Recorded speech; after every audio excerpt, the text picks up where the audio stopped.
Hello everyone. In the previous video we talked about simple present or present indefinite tense.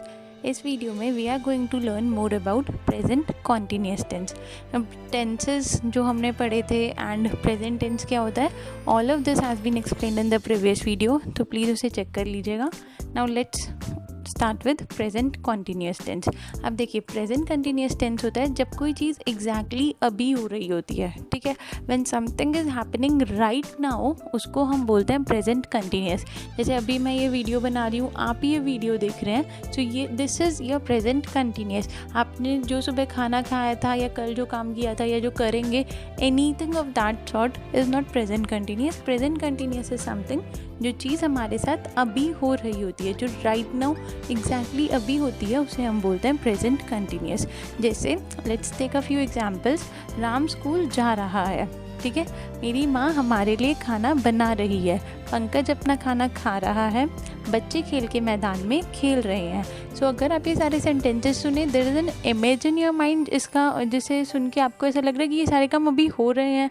जैसे जब आप सुनते हो कि राम स्कूल जा रहा है, you get an image of a child जो कि स्कूल जा रहा है बैग टांग के, है ना. नॉर्मली यही होता है हमारे साथ. सो प्रेजेंट कंटिन्यूस इज समथिंग जिसके पीछे रहा, रहे, रही, ये वाले वर्ड्स आते हैं. जैसे प्रेजेंट इंडेफिनिट में आता था ता, ते, ती, खाता है, जाता है, जो चीज़ हमारी हैबिचुअल रूटीन लाइफ में होती है. ठीक है, बट प्रेजेंट कंटिन्यूस में हम ऐसे सेंटेंसेस यूज़ करते हैं जो कि हम अभी एग्जैक्टली अभी अक्कर हो रहे हैं हमारी लाइफ में, the things that are happening now. तो हमने पढ़ा था कि कोई भी जो सेंटेंस होता है वो 4 टाइप का होता है: अफर्मेटिव, नेगेटिव, इंटेरोगेटिव और इंटेरोगेटिव नेगेटिव. अब प्रेजेंट कंटिन्यूस को हम इन चारों वेज में कैसे ट्रांसलेट करेंगे, let's just look into that. अब देखिए, प्रेजेंट कॉन्टीन्यूस टेंस, सबसे पहली चीज़, अगर आपके सेंटेंस में रहा, रहे, रही आ रहा हो, ठीक है, तो आप उसे देख के समझ जाना कि ये प्रेजेंट कॉन्टीन्यूस टेंस है. ठीक है, और जब प्रेजेंट कॉन्टीन्यूस टेंस हो तो आपको ये सिंपल सा जो रूल लिखा है सामने, इसको अप्लाई करना है. सबसे पहले हमें क्या लगाना है, सब्जेक्ट. ठीक है, उसके बाद हम लगाएंगे is am are, then first form of verb, उसके बाद आईएनजी और object. First form of verb होता है जब कोई वर्ब अपनी एक्चुअल जो उसकी कंडीशन है. There are 3 forms of verb ना. तो पहली वाली होती है जो एग्जैक्ट जो हम यूज़ करते हैं, जिसमें बिना ईडी या बिना पास्ट टेंस, बिना फिल शेल, किसी भी चीज़ के बिना जब हम वर्ब को यूज़ करते हैं, वो होती है फर्स्ट फॉर्म. जैसे ईट, रन, ये वाली जो वर्ब्स होती हैं, this is first form of verb. ठीक है, जैसे मान लो मैंने एग्जाम्पल लिया दैट प्रिया इज़ ईटिंग ए बनाना. ठीक है, तो हिंदी में अगर मैंने एक एग्जाम्पल लिया कि प्रिया केला खा रही है. ठीक है, सो इसको अगर हम इंग्लिश में करें तो सबसे पहले आ जाएगा सब्जेक्ट. सब्जेक्ट क्या है हमारा, प्रिया. उसके बाद हम लगाएंगे इज़ एम आर, तो इज़ लगा देंगे. Then first form of verb, first form of verb क्या है हमारी, ईट. उसके बाद आईएनजी ऐड करेंगे और लास्ट में क्या खा रही है वो, बनाना. सो बनाना वुड बी द ऑब्जेक्ट. तो हमारा सेंटेंस बन जाएगा प्रिया इज़ ईटिंग अ बनाना. देख लेते हैं चारों टाइप से. उससे पहले there is something that you need to understand कि अगर आपका सब्जेक्ट सिंगुलर है, ठीक है, अगर आपका सब्जेक्ट एक वचन है, ही, शी, किसी का नाम, राम, श्याम, प्रिया, ये सब, ठीक है, तो सिंगुलर के साथ इज़ लगेगा, आई के साथ एम लगता है, यू के साथ आर लगता है. यू अगर तुम हो, एक हो, तब भी आर लगेगा. इफ़ यू आर मेनी, तब भी आर लगेगा. ठीक है, एंड प्लूरल के साथ, प्लूरल इज बहुवचन, जब कोई चीज़ बहुत सारी होती है उनके साथ भी आर लगता है. ठीक है, all of us knows, but अगर किसी को नहीं पता, so let just recall this. Singular के साथ इज, आई के साथ एम, यू के साथ आर, एंड प्लूरल के साथ भी आर ही लगेगा हमेशा. So let's start with affirmative sentences. Affirmative sentence का रूल होता है, सबसे पहले हम लगाते हैं सब्जेक्ट. फिर सब्जेक्ट अगर हमारा सिंगुलर है तो इज, आई है तो एम, और प्लूरल या फिर यू है तो आर. तो हम सबसे पहले लगाते हैं सब्जेक्ट, फिर लगाते हैं is am are, first form of verb I N G, और लास्ट में हम लगा देते हैं ऑब्जेक्ट. जैसे राहुल किताब पढ़ रहा है, तो हमारा सब्जेक्ट हो गया राहुल. सबसे पहले हमने वी प्लेस राहुल. उसके बाद सेकंड चीज़ क्या बोली इसने, is am are. Rahul singular है तो राहुल के साथ क्या लगना चाहिए, इज़. सो हम इज़ लगा देंगे. Then first form of verb हो जाएगी रीड, देन आईएनजी, और लास्ट में हम लगा देंगे अ बुक, ऑब्जेक्ट है जो हमारा. सो हमारा सेंटेंस बन जाएगा Rahul is reading a book. Clear है? सो प्लीज़ ये रूल याद कर लीजिए, इसके अकॉर्डिंग ही सेंटेंसेस बनाने हैं। Let's take a few examples. जैसे बच्चे पतंग उड़ा रहे हैं, ठीक है। सो बच्चों को हम इंग्लिश में क्या बोलेंगे? चिल्ड्रन। उसके बाद हमें इज एम आर लगाना था तो आर आ जाएगा। First form of verb fly, ING लगाएंगे उसके पीछे, आर फ्लाइंग बन जाएगा। और लास्ट में हम लगा देंगे ऑब्जेक्ट दैट इज काइट्स। तो हमारा सेंटेंस बनेगा children are flying kites. Similarly मैं एक पत्र लिख रही हूँ, मैं को आए, देन एम लगाएंगे उसके पीछे। First form of verb right, ING लगा देंगे, राइटिंग बन गया। और लास्ट में हम लगा देंगे object that is a letter. So हमारा सेंटेंस होगा I am writing a letter. ऐसे तुम अच्छा गा रहे हो, प्लीज़ ये अपने नोटबुक में ट्राई कर लीजिए। तुमको हम बोल देंगे यू, ठीक है। गाने को आर सिंगिंग, और अच्छे को हम बोल देंगे well. The sentence would be you are singing well.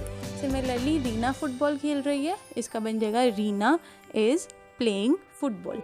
तो प्लीज़ ये रूल याद कर लो या कहीं नोट कर लो। सबसे पहले subject is am are, first form of verb ING, और लास्ट में हम यूज़ करेंगे object. Now for the negative sentence बिल्कुल सेम टू सेम होता है नेगेटिव में, लेकिन बस एक चेंज आ जाता है कि इज एम आर के बाद क्या लग जाता है? सिंपल सा नॉट। क्योंकि नहीं है तो नहीं को हम नॉट कहते हैं इंग्लिश में, तो नहीं इज एम आर के बाद हम नॉट लगा देंगे। अगर आप कहीं और नॉट लगाओगे ना तो गलत हो जाएगा। तो सबसे पहले subject is am are not, first form of verb ING, और लास्ट में लगा देंगे ऑब्जेक्ट। राहुल किताब नहीं पढ़ रहा है, राहुल किताब पढ़ रहा है का था Rahul is reading a book. Rahul किताब नहीं पढ़ रहा है का क्या हो जाएगा? सिंपल सा Rahul is not reading a book, ठीक है। सिमिलरली बच्चे पतंग उड़ा रहे हैं, इसको हमने बोला था चिल्ड्रन आर फ्लाइंग काइट्स। बच्चे पतंग नहीं उड़ा रहे, क्या बोल देंगे हम इसे? Children are not flying kites. मैं एक पत्र नहीं लिख रही हूँ, ठीक है। सो मैं एक पत्र लिख रही हूँ को बोल रहे थे हम I am writing a letter. अब मैं एक पत्र नहीं लिख रही हूँ को क्या बोल देंगे? I am not writing a letter. Similarly you are not singing well and Reena is not playing football. तो प्रेजेंट कंटिन्यूअस टेंस, प्लीज़ ये चीज़ याद रखना कि अगर आपकी सेंटेंस में ताते ती आता है तो आपको सिंपल वर्ब लगा देनी है, जो हमने लास्ट वीडियो में पढ़ा था। इज एम आर ING कुछ यूज़ नहीं करना, ठीक है। लेकिन अगर आपके सेंटेंस में रहा रहे रही आ रहा है, तो you have to add is am are, फिर वर्ब लगाओगे और फिर ING ऐड कर देना। Let's check out for interrogative sentences. Interrogative sentences में एक चेंज आ जाता है बहुत बड़ा, कि जो इज एम आर हम लोग बाद में लगा रहे थे ना सब्जेक्ट के, वो हम पहले लगा देते हैं। यहाँ पर ना इज एम आर का मतलब क्या से होता है। इज एम आर का मीनिंग यहाँ क्या होता है, क्या जो है हिंदी में, उसको इंग्लिश में हम इज एम या आर बोलते हैं। जैसे क्या राहुल किताब पढ़ रहे हैं, तो क्या को हम इंग्लिश में बोलेंगे इज, उसके बाद आ जाएगा subject that is Rahul, then first form of verb reading, और लास्ट में आ जाएगा ऑब्जेक्ट जो कि है बुक। तो हमारा सेंटेंस होगा is Rahul reading a book. Example देख लेते हैं। चिल्ड्रन आर फ्लाइंग काइट्स, इसका हो जाएगा सबसे पहले हमें क्या बच्चे पतंग उड़ा रहे हैं।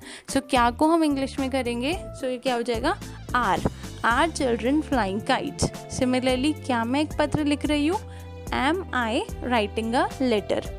क्या तुम अच्छा गा रहे हो, सो क्या को हम इंग्लिश में क्या बोल देंगे? Are you singing well. क्या रीना फुटबॉल खेल रही है, is Reena playing football. So please be careful. सबसे पहले हम इंटेरोगेटिव सेंटेंसेस में इज एम आर लगाना है, फिर सब्जेक्ट लगाना है, फर्स्ट फॉर्म ऑफ वर्ब लगानी है, ING लगाना है, और लास्ट में हम ऑब्जेक्ट लगा देंगे। जैसे क्या राहुल किताब पढ़ रहा है, तो क्या को हम सबसे पहले क्या जो वर्ड है ना उसकी ट्रांसलेशन करेंगे। तो क्या को हम बोलते हैं इज़, उसके बाद सब्जेक्ट आ जाएगा हमारा Rahul reading a book. For interrogative negative sentences, अब इसमें क्या होता है, सबसे पहले इसमें भी same to same interrogative sentences जैसे ही है, बस हम सब्जेक्ट के बाद नॉट लगाते हैं। प्लीज़ ये चीज़ ध्यान रखना कि हमें सब्जेक्ट के बाद नॉट लगाना है। अगर आप वर्ब के बाद नॉट लगाओगे तो गलत हो जाएगा। क्या राहुल किताब पढ़ रहा है, इसको हमने इंग्लिश में बोला था is Rahul reading a book, है ना। अगर नेगेटिव सेंस में बोलें क्या राहुल किताब नहीं पढ़ रहा, तो इसका हो जाएगा is Rahul not reading a book. सबसे पहले इज एम आर आ जाएगा, देन सब्जेक्ट, उसके बाद not, first form of verb ING, और लास्ट में हम ऑब्जेक्ट लगा देंगे दैट इज़ बुक। तो हमारा सेंटेंस बनेगा is Rahul not reading a book. So there are few examples. क्या बच्चे पतंग नहीं उड़ा रहे? क्या बच्चे पतंग उड़ा रहे हैं, इसको हमने इंग्लिश में बोला था आर चिल्ड्रन फ्लाइंग काइट्स. क्या बच्चे पतंग नहीं उड़ा रहे, इसको हम इंग्लिश में बोलेंगे are children not flying kites. क्या मैं पत्र नहीं लिख रही हूँ? Am I not writing letter. ठीक है. सो आप लोगों को अभी तक समझ आ ही गया होगा ये सब. Now there are a few exercises. ठीक है. कल की तरह वही कुछ ट्रांसलेशन के सेंटेंसेज हैं. You have to look at them and you have to try translating them. So इन सबको प्लीज़ ट्रांसलेट कर लीजिए इंग्लिश में and give it an attempt. और इसके आंसर्स फिर पीछे दे रखे हैं.